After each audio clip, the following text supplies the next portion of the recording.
Grace and Todd Stevens, you expect no less. Oh, you're talking about that side. They go by the name Team Dapper, though other people generally refer to them as Team Non-Threatening Boys. I like how they even have the matching hairstyles to go with it. all three of them. Todd Stevens actually provides tie clips for Tannen and Brennan. Well, of course. It's very proper of him. Todd will start off on Urza's Tower. Bursdavich on a 6-card hand this game. So looking at our other ones, we do have for Tannen Grace his 4-color Delver deck against Jody Keith's lands. That's not really a surprise at all if you know Jody Keith. Also, not a surprise is Tom Ross playing Black-White Zombies. You pick the most aggressive option of the standard decks and assume that Tom will be playing it. There was some question of whether he'd be splashing or not, I suppose. Yeah. Interestingly this weekend, the consensus has been yes to the White Splash. So we see Bauble, Street Wraith, Fetch Land, Street Wraith. Shock, Thoughtseize. So Bursdavich will take half his own life points on this turn. Just under half as he Thoughtseizes. We're going to look at Todd Stevens' hand, though. We have Thought-Knot Seer and Endbringer as our two, well, spells, I guess. Then he has an Urza's Power Plant, in a second Urza's Tower, a Wastes, and then looks like Ghost Quarter, yeah. So Thought-Knot Seer is gone. That's going to leave Todd with a bit of a mash of things. Does find Expedition Map this turn. That one's a lot better on turn 1 than it is on turn 2, but it's still significant. What I always find interesting then is, do you map for the Tron piece or do you map for the Temple? I assume it's generally going to be the Tron piece. Okay, yes, yeah, this will find Tron on the next turn. I guess at getting to 6, they're the same speed. It's a turn 4 Endbringer. So Bursdavich put himself to 11 on turn 1. Now it continues to go down to 8.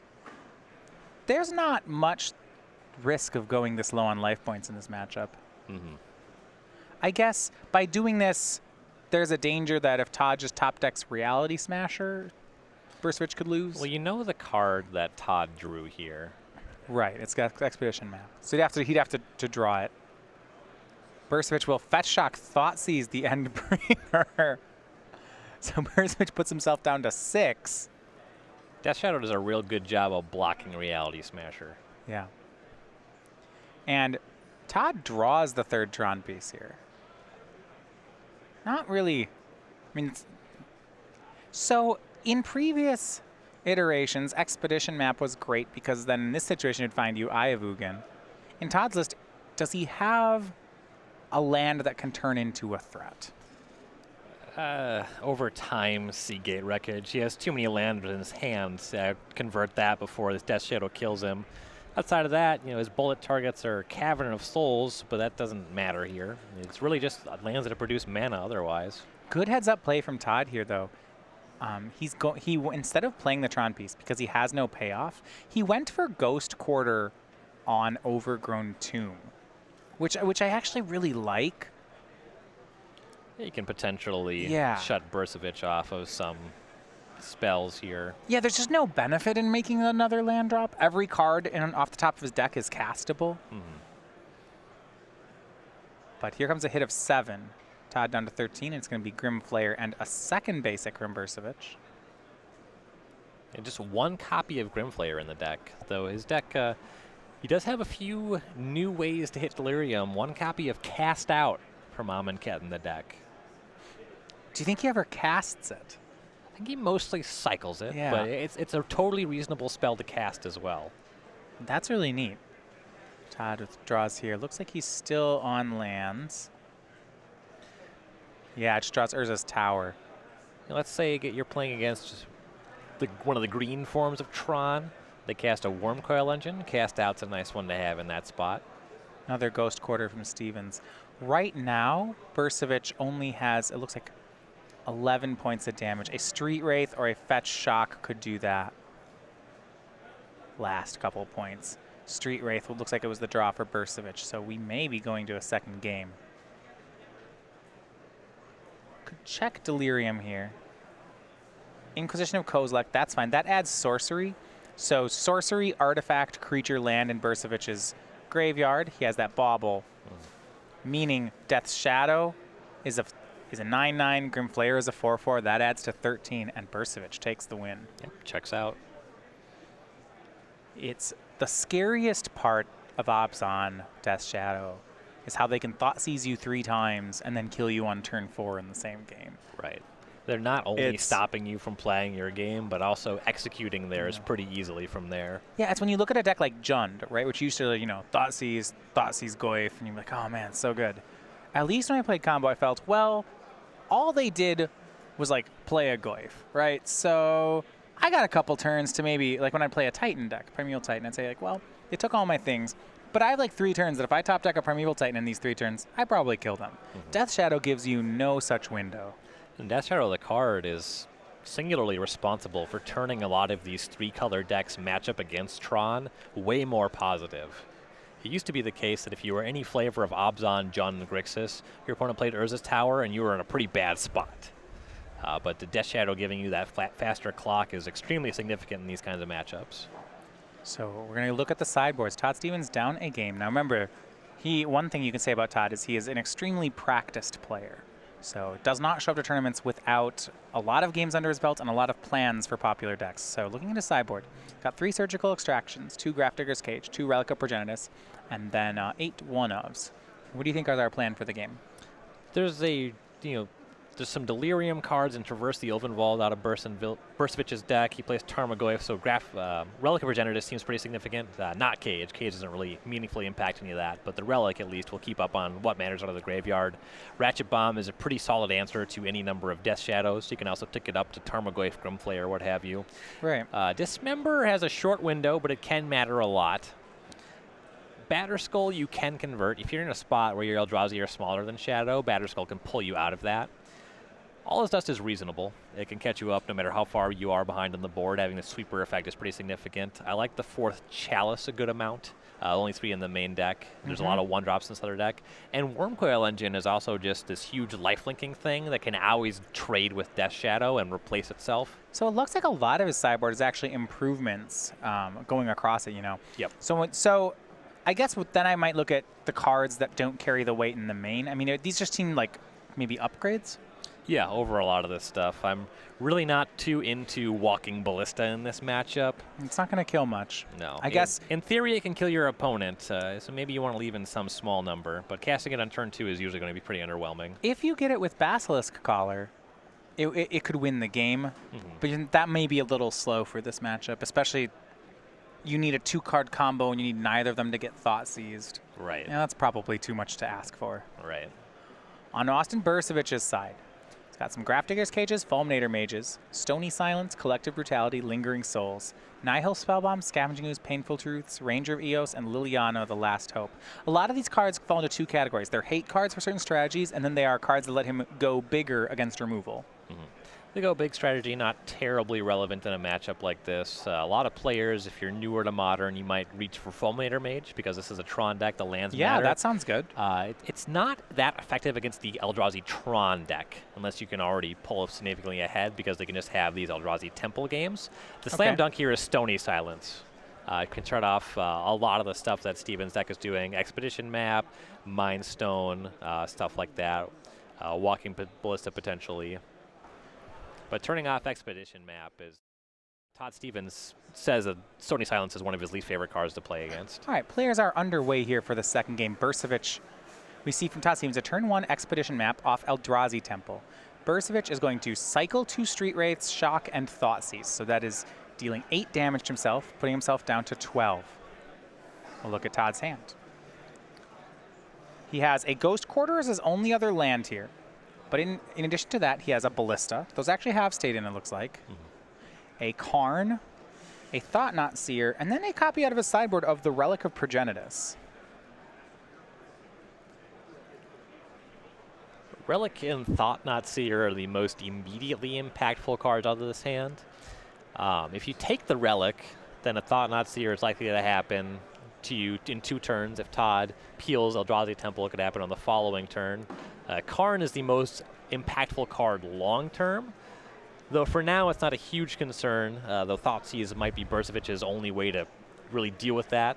Yeah, and a lot of times Bursavich, especially because there's no Tron mana here, He'll find another Thoughtseize, I would think, before Karn happens. And if he already has another Thoughtseize, then taking the Karn here is kind of right out. There might be some consideration. There's only 2 cards here that can be hit by Inquisition. I guess, yeah, by being hit by Inquisition. So he almost wants to take a large card because of that. Thought-Knot Seer is the one he ended up taking. And what started as a close match might be turning into a rout. It's a full sweep for Bursdavich and his teammates. Jody Keith in 1 lands and Tom Ross on zombies, both winning their game 1s as well. Where if that 5th win is the magic number in these matchups. Your team can net 5 game wins. They win the round. Yep. 2 p.m.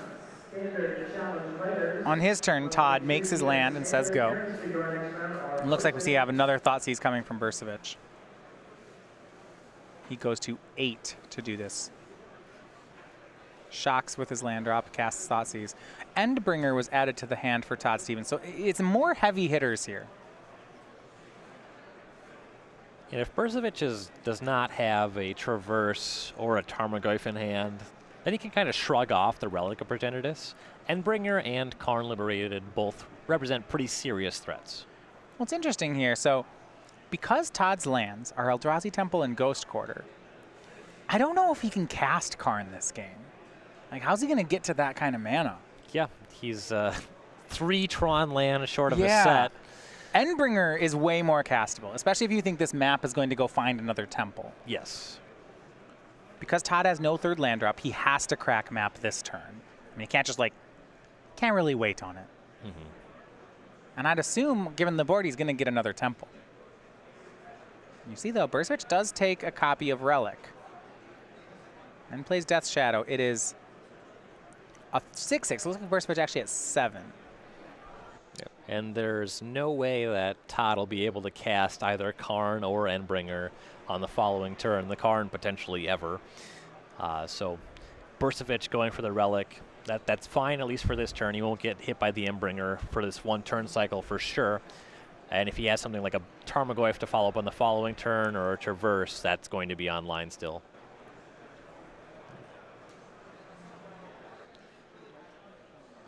Stevens finds Eldrazi Temple off the Expedition map. Right, so he does go that temple route. Now remember, the temple will bring him up to 5 mana. Now he has the Endbringer that costs 6. His hand here, Endbringer, Walking Ballista, and Karn. Karn's probably not even a card anymore at this point. Right. If the game lasts long enough for Karn to matter, we're doing something different. Now Todd does draw Matter Reshaper. One of the more powerful payoffs for any Tron deck. It's a chump blocker here. It might even mana accelerate him, which is nice. It could even flip into another Matter Reshaper. I love that. A perpetual motion device. That's scientifically verified.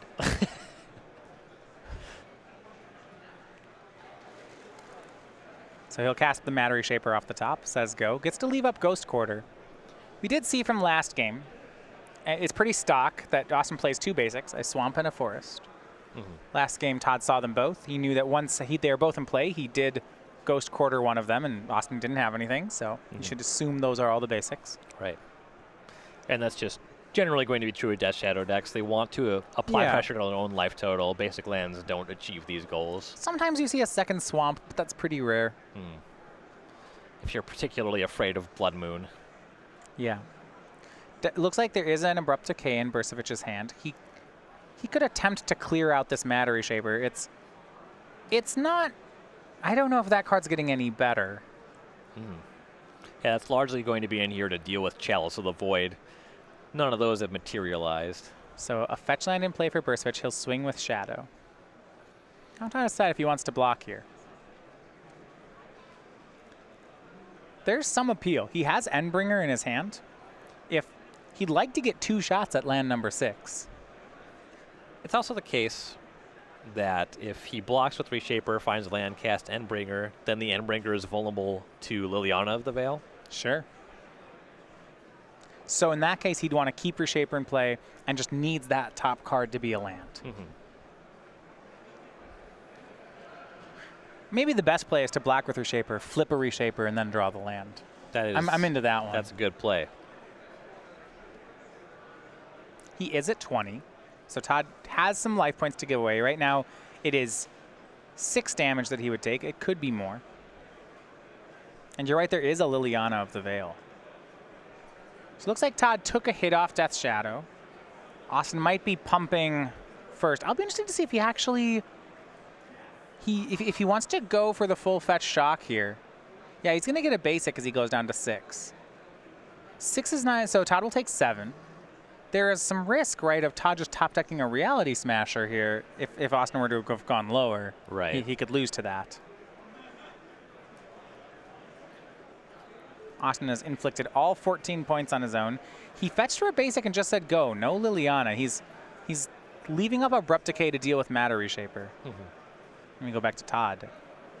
Smasher might be his best draw. Both players also know that Todd has Walking Ballista in hand, so he's going to play it for 1. Will he swing with Matter Reshaper?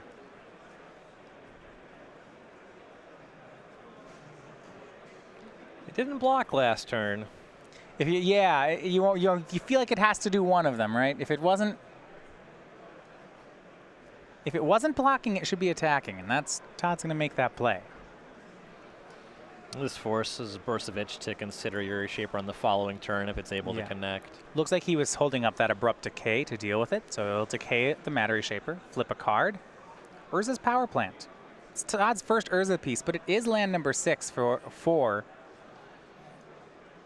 his Endbringer. Also on Todd's side, he actually has another Walking Ballista in his hand, and that could make things very interesting.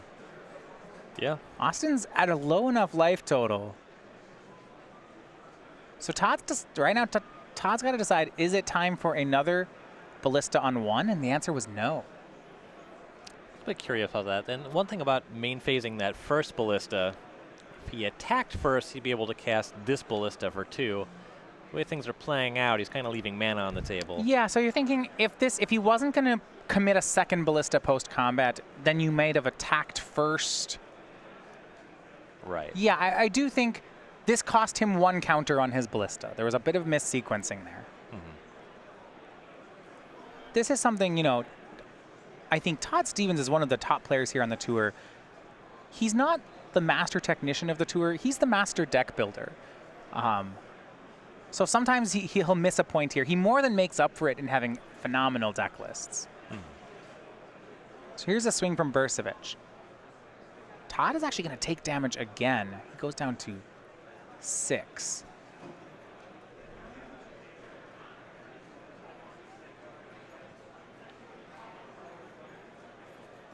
And now here's Liliana of the Veil. Todd's played a very good game to neutralize this card so far. Yeah, it's in a situation where if he -2s, the Ballista can just finish it off. So. Right, so it'll be a +1. Todd easily gets rid of that Karn. Yeah. Not casting this one. Relic of Progenitus drawn for Todd. That doesn't do much here. And Bursdavich discarded his other basic land, so now Todd knows that he has a strip mine on the battlefield. Well, Todd's in an awkward spot. That Death Shadow's lethal. And on top of the Death Shadow being lethal, if he plays Endbringer here, he's just going to chump his board away. Yeah, I'll have to get in front of the Death Shadow, and then the Liliana can clean up from there. Exactly. I guess... Oh, that's... No.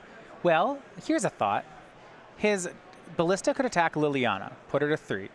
Then he plays a Ballista on 2. Deals 2 more damage to Liliana. 1 with the tapped Ballista, 1 with the untapped. Things still aren't good here. That's probably still not good enough. Yeah. So he's going to need more. He'll play and crack Relic of Progenitus to try to find something. Urza's Tower, the draw. And he has to cast Ballista on 1. And he'll attack Liliana down to 3. Liliana -2 is good here anyway. What Todd may have been... If he could have gotten the... if somehow he'd have gotten the Endbringer to be a chump blocker, he could have hoped to have drawn Natural Tron and one-shotted Austin with the second Ballista. It's going to be hard now. So Liliana -2. Todd will sacrifice the tapped Ballista. Well, it looks like Bursdavich is showing a little on the last hope, which if he plays in pluses, so that's going to be game over. That's going to do it. A +/-1 to the ballista. Todd will extend the hand. It is Austin Bursdavich in 2, winning in Modern. Obzon, Death's Shadow. And in Modern, it does seem, for the second time, Austin has Todd's number here. And Obzon is the winner. We haven't seen too much Modern lately, but for my money, it still seems like Death Shadow is really where you want to be. There's still a couple different variations of the deck. We've seen Clay Spickelmeyer playing his 4-color Jund with blue Death Shadow. Yep. And we have this Obzon build. There's a Grixis build. There's a different Grixis build. And each of them have different things. We saw in that match of Spickelmeyer versus Shrout, Stubborn Denial was really important. Yes. So we're going to go over to another match. Now, remember, this is what Brennan Decandio versus Tom Ross. It's in Standard. Once again, it seems like 2 players playing their specialties, which is what I love about this match. Brennan Decandio is on Black-Green Delirium. He is 1 opens with this already this season. Tom Ross is on a Standard deck full of 1-drops, kind of 2 things that he specializes in. So they're in game 2. Tom won the first game. Let's get to the action. All right, we're actually going to pause as we need the players to, as the players get ready for the feature match. So on both sides here, yeah, Tom Ross on Black-White Zombies. Interesting to Tom Ross, I like that he always has different takes on these decks. So he's one of the replacements he's made, the dub 2 Relentless Dead slot, Tom has cut those for 2 copies of Binding Mage. Binding Mage, yeah, that's the Tapper Mummy, or that's the yeah, no, this is the uncommon. The cast out, or the innovation he has. We'll go ahead and get you to the match. There's the players already here. Get to that in a second. So Decandio versus Tom Ross. Decandio at 7, Tom at 19. We see here on Decandio's side, he does have a Kalitas going as he's at 8 life. Looks like that. He has 2 clue tokens and a zombie in play. Tom has 2 zombie of his own. His are a little bit better though, as they're 4/4s. If only Kalitas could eat Tom's zombies. Well, not exactly how it works. Ishkana is going to come down though as a blocker for Brennan.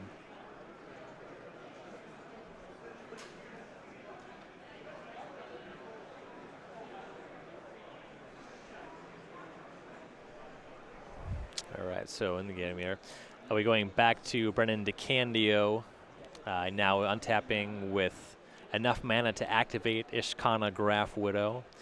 Tom's still at 16 though. With 2 Liliana Masteries on the battlefield, Tom's zombies are currently 4/4s, but attacking with this Kalitas gives Brennan the ability to just sacrifice a zombie, make that a 5/6. Yeah, Brennan has a lot of blockers here.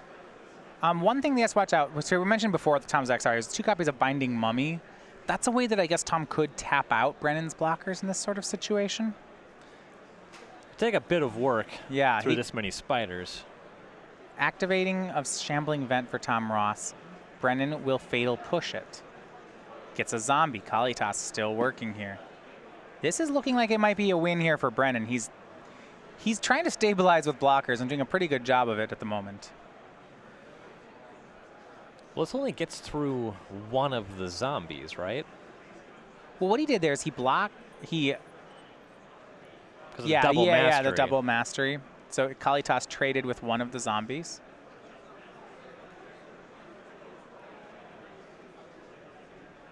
Right, land step. Crypt Breaker, the play from Tom Ross. Over on the other side, Tan and Grace takes a win over Jody Keith, so that one's going to be going to 3. Brennan will crack a clue. Draws a Grasp of Darkness. He actually has 2 copies of Grasp in his hand, so he'll remove both of Tom's blockers and attack for 6. Tom will drop down to 10.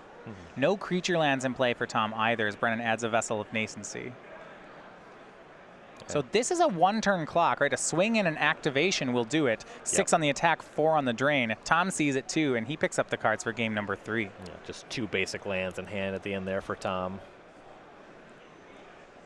So they're going to go to a 3rd game. So I do want to look at some of the sideboard. Brennan Decandio, certainly on Black-Green Delirium, somewhat rogue in the format and Standard, if I can even say that. This deck, it's very much like, what was it, 6 months ago when this was a very popular deck.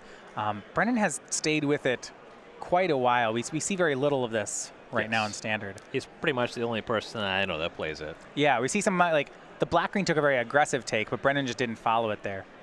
Looking at his sideboard, though, he's got some new cards. 2 copies of Scarab Feast. That's the 1 mana black card that exiles 3 cards from a graveyard. 2 copies of Stir the Sands. This is a 3 mana card that makes 3 zombies, or for 4 mana, cycles and makes 1 zombie. In addition to that, he has Dispossess. These actually, sorry, okay, these are we need to switch this. So I was like, that doesn't even make sense. You wouldn't play a zombie maker. These are switched here. So that's Tom Ross's sideboard. So that makes more sense. Stir the Sands as a late game card for Tom Ross. So flip those on the players here. On Brennan's side, he has Yeheni's Expertise as a sweeper. And looks like Gonti and Kalitas, which he's boarded in. Yep, that he has the extra copy of Never to Return, which can deal with some of these graveyard shenanigans potentially. If you're able to kill a Dread Wanderer and get that during your turn so they can't return it. Decandio, again, might be the biggest player on Never to Return of anybody. He's really big on this card. Well, it's an interesting one. The first half, very close to a Ruinous Path or a Hero's Downfall, so it's a pretty good card. The second half, that's a lot of mana to pay for that effect. So once it's a graveyard, you can pay 4 mana to exile a card and make a 2/2. Exile a card from a graveyard, which is like the rate on that is, I think, very weak. Right, 4 mana for a 2/2 that exiles 1 card. That's like something you'd want to pay 2 mana for. Yeah, the design on the Aftermath cards out of Amonkhet largely seems to be, here's 2 cards. They are both spells. Neither of them are game-breakingly powerful, but you'll be happy. You'll feel like you drew kind of like 2 cards when you draw this spell. Yeah. Well, in addition, I think what they do is they also combine really well. In the sense that there's some synergy if on one turn you choose to play both. So the idea, I think, with Never to Return is if I paid 7 mana, it's basically exile target creature, you get a 2/2. Right. Which, okay, that feels like a 7 mana card. Yeah, I'd put that in my draft deck. Yeah, that'd be excellent in a draft deck. I do agree. Might have to be an instant, but Oh my goodness. Yeah. I mean, you play. Yeah, it's probably just no better than that. Be interested to see whether something like Declaration and Stone is in on Tom Ross's side.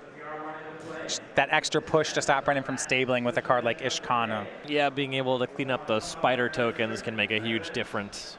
3 copies of Ishkana Graph Widow in Brennan Decandio's deck list. With the way Zombies is configured, though, with all these lords and pump effects, the plan might just be to out-muscle Ishkana. All right, Tom Ross starts the game on a Dread Wanderer. For Brennan Decandio, it's Blooming Marsh. Tom, at home with one drop aggro, will be a second Wanderer. Does he have a second land, or is it just 2 Wanderers? It's just 2 creatures. And Brennan will Fatal Push one on end step. Seeing that there's no other mana source, that seems great. And Tom neither has access to 3 mana, and it'll also be difficult to get his hand low enough to activate that Dread Wanderer. These mana woes, he's going to have to find land drops pretty quickly to be playing this game. Walking Ballista for 1 from Decandio. Tom did solve that. He's going to cycle Cast Out. Draws another Cast Out. He does have a Swamp. And Tom's kind of playing like he doesn't have a land here, but then he'll make the Swamp and pass. But a land behind here. And a real show of strength from Decandio. He's going to actually attack with his Walking Ballista. Yeah, I mean, activating and blocking are pretty much the same thing. Might as well get your point in. Not too concerned about taking the hit from that Dread Wanderer on the previous turn. So he has a Cletus in hand and basic Swamp, so at least that much mana rolled up, so he'll be able to do at least that much. Yeah, I agree. You look at his hand, Kalitas. Already there's a payoff card. Grasp of Darkness and Yeheni's Expertise as well. So he'll continue to let hits trade. Decandio drops to 14. And now Tom will make Lord of the Accursed. So this is actually neat. Tom post-combated Lord of the Accursed when he had a zombie in play. It will get met with a Grasp of Darkness. Do you have a sense of what he's playing around, though, by making that, by sequencing in that way? I assume that it has something to do with the Wanderer is more likely to connect when you sequence this way. Sure. If he plays the Lord, it might get shot by Walking Ballista. Right. Now Brennan will make his 4th land and tap out for Kalitas. Tom does have a cast out in hand. He was a land short of it last turn. It looks like he's still a land short right now. But that's a card that has to go off the board if you're Tom. You can't let Brennan start killing your cards with upside if possible. Right. As far as removal, Tom has that 2nd cast out in hand. He has a possibility of Anguished Unmaking. Fatal Pushes, if he has it, is going to be really hard to trigger Revolt with Kalitas in play. Right. He doesn't have anything like Evolving Wilds.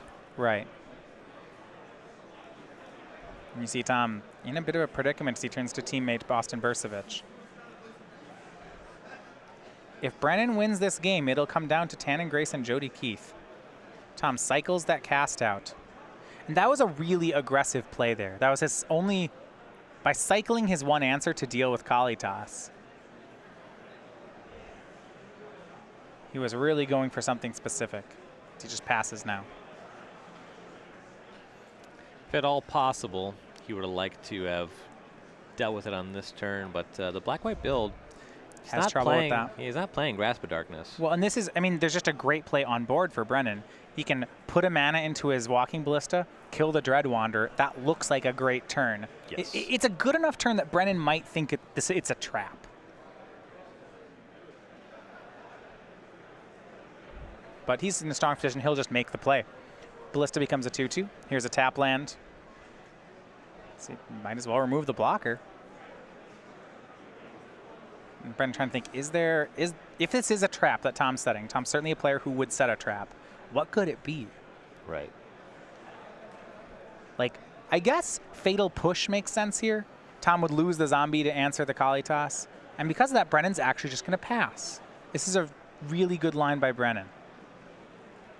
So Tom taps out for Liliana's Mastery. Now Brennan gets the zombie. I like the weight there on Decandio's side quite a bit. Tom with a pair of 3/3s. Henny's expertise doesn't care about 3/3s though, and the only downside is he wouldn't be able to yeah. convert this zombie into a 5/6 Kalitas if he pulled the trigger right away. Sure.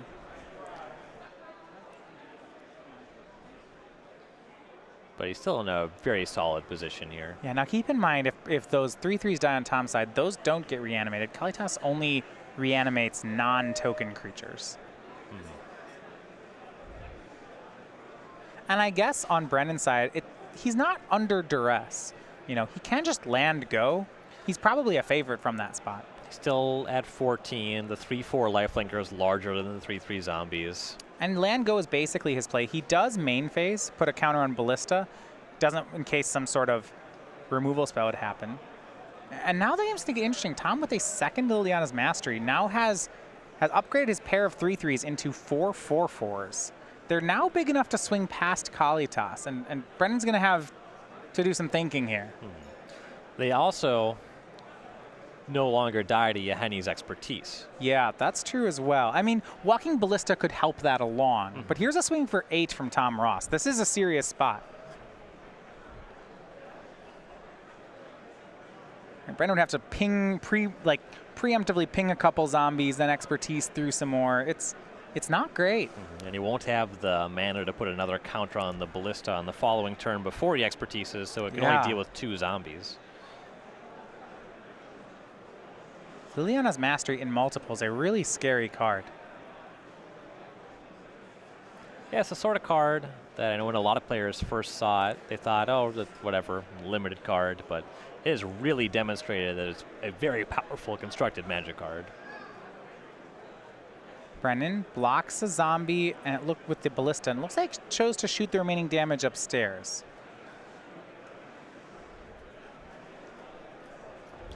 Decandio's plan seems to involve sacrificing this zombie and slowly catching these zombies in combat.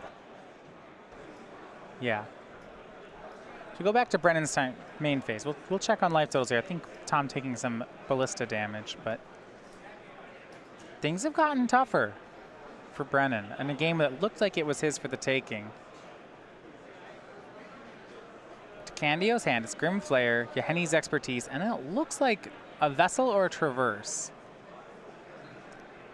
He's got instant, artifact, and creature in the graveyard. He's not on Delirium yet. Yeheni's Expertise as a sorcery would enable Delirium.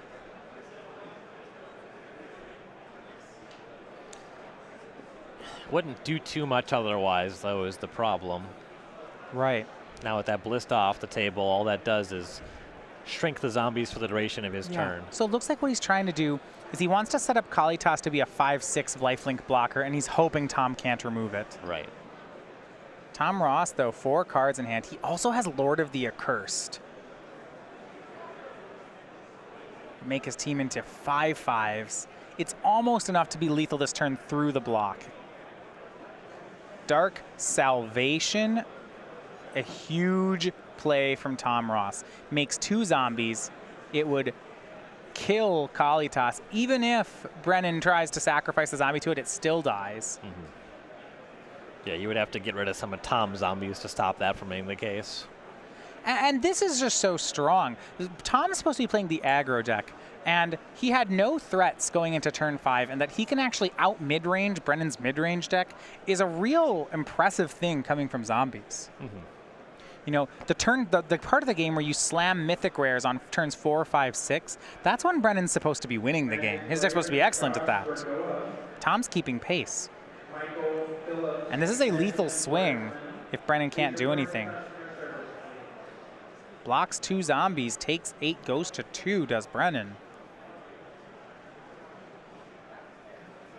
Tom's got 5 4/4s. You know, the zombie deck, it's not a lot of finesse to it.